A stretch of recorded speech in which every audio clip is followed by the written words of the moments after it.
চার ছক্কার বন্যায় ভেসে গেল বিসিবির সকল সমালোচনা।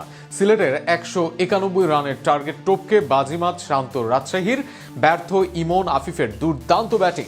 বিপিএল এর উদ্বোধনী দিনেই রান বন্যার এক ম্যাচ দেখল দর্শকরা। রাজশাহী সিলেটের দুর্দান্ত ম্যাচ নিয়ে আরো শুনুন প্রতিবেদনা।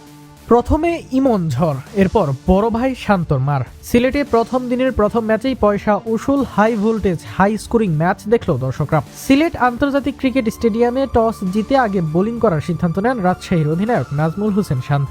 আগে ব্যাট করতে নেমে দারুণ শুরু পায় সিলেট, তবে 15 বলে 3-4 ও 2-6 28 রান করে আউট হন পাকিস্তানি ওপেনার সাইম আয়ুব। এরপর হজরতুল্লাহ জাজাইকে সঙ্গে নিয়ে 36 রানের জুটি করেন রনি তালুকদার, তবে 20 রান করে ফিরে যান আফগান হজরতুল্লাহ জাজাই।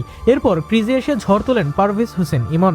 রনির সঙ্গে 15 বলে 36 রানের জুটি করেন, 34 বলে 41 রান করে আউট হন রনি। এরপর আফিফ হোসেনের সঙ্গে 41 বলে 86 রানের জুটি করেন পারভেজ ইমন। আফিফ 19 বলে 33 রান করে আউট হলেও 65 রানে অপরাজিত ছিলেন পারভেজ ইমন। 33 বলের ইনিংসে ছিল 4টি 4 ও 5টি ছক্কা হাঁকান তিনি। রাজশাহীর পক্ষে সন্দীপ লামিচানে 4 ওভারে 38 রানে 2 উইকেট নেন। 191 রানের বিশাল টার্গেটে ভালো শুরু হয়নি রাজশাহীর।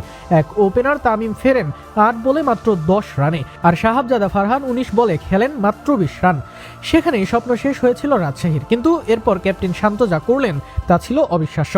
অভিজ্ঞ মুশফিককে নিয়ে একের পর এক 4 ছয়ে মাতালেন সিলেটের মাঠ। তুলে নিলেন প্রথমে হাফ সেঞ্চুরি, এরপর এগোলেন শতকের দিকে, আর তাকে যোগ্য সঙ্গী দিলেন মুশফিক। ফলে বিশাল টার্গেট দিয়েই প্রথম ম্যাচে হারতে হলো সিলেটকে, আর জয় দিয়েই যাত্রা শুরু হান্নান সরকারের শিষ্যদের।